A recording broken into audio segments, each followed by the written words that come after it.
All right, typically with my workflow, I'll start with research and development, and I'll typically ask questions like, who is my target audience? Who is my client? What are their needs? What are their business's needs? And I'll use those to shape my research. So we always start with research and development, and we'll ask those clients those questions.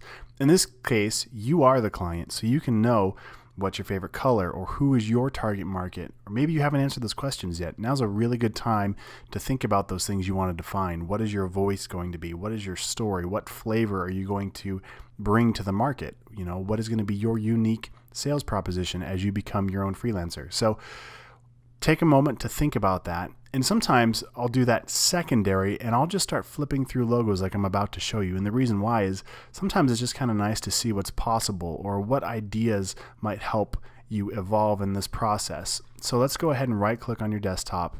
We'll create a new folder and I'll just call it ideas. And then what I'll do, I usually have these three websites are the ones that I typically bounce between. I've got logolounge.com, behance.net, and logopond.com. Logopond is kind of becoming my favorite at the moment for finding some simple logo ideas.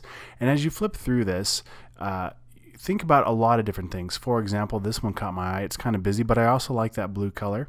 So I can click on this and drag it right to that folder that I created, or right click and save image as, depending on how you want to work. But I really like how bold that is. I really like the color combination. It's a little busy. It would be, you could simplify those colors if you needed to turn it into like a one color print. Here's another version that artist did. I like that as well. I'm a huge fan of bold, contrasty images, so I'm going to throw that in my ideas folder. I like both the combination of the font. I like the styling of the subtle shadows that they've used. I like the colors. So that's why I put that in there. I'll just hit the back button a couple times. And this is typically how I work. I just flip through and find things that either inspire me or that I like, whether it's how they created the illustration or maybe the color they used. And I'll just grab, maybe I don't know, a dozen or so images of things that inspire me. And it could be for nothing else other than, in this case, I really like the organic feel of this, but that might not even make sense for the logo we're about to make.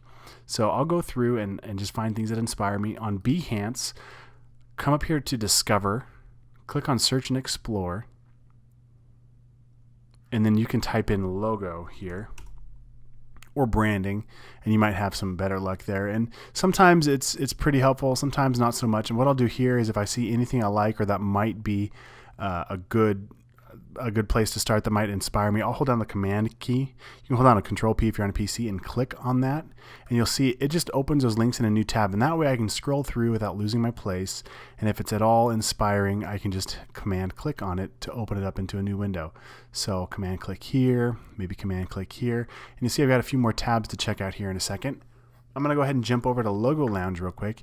Now, Logo Lounge is a subscription-based service, but they still have some great articles on current logo trends or logos in the news. And this is a really good place for you to brush up on just your overall knowledge of what it takes to create a logo and what's popular and what works well. Here's a shameless plug. Back in 2010, I was actually featured as one of the artists. I'll throw that out there. I don't mind.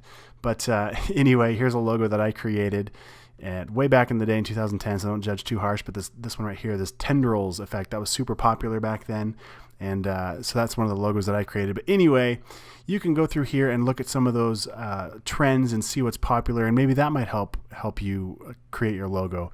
I would warn though, try to keep your logo simple. Try not to get caught up in trends, because just like anything else, trends can die, and you want your logo to be as timeless as possible, so that way you can't be like, oh yeah, that was definitely made back in 2010, when everything was trending towards this whatever effect it was. So go ahead and scroll through, find some different ideas, gather them into this folder, and once we have these collected, we're going to go ahead and create a mood board in the next video.